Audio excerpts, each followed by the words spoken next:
yarisa namar hangi ha Bethlehem la kayu Kris unong penim namar hangi ha Bethlehem la kayu Kris unong penim me jing men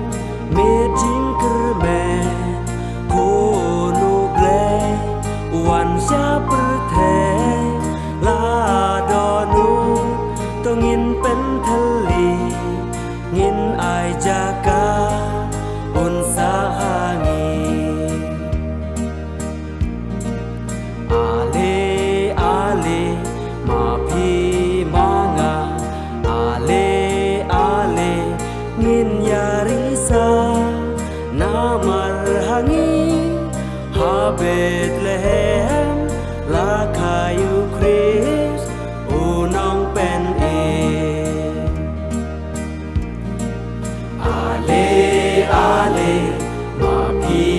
manga ale ale ngin yarisa namar hangi ha Bethlehem la kayu Kris unong penim namar hangi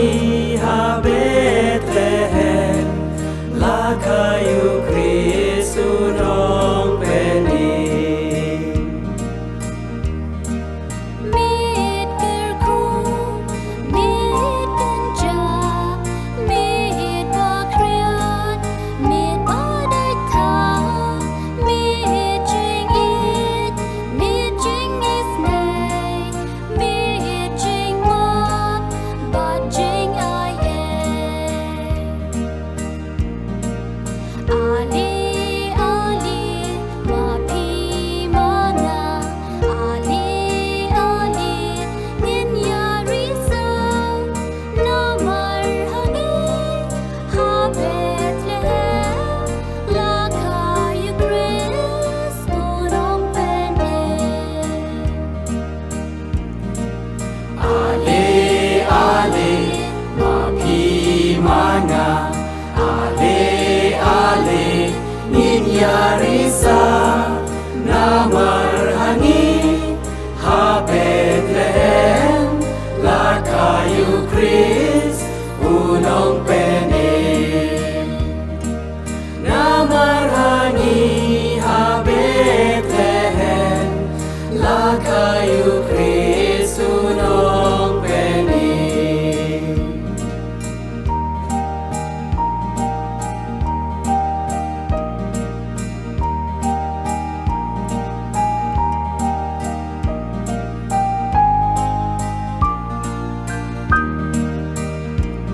ku play Christmas happy hangi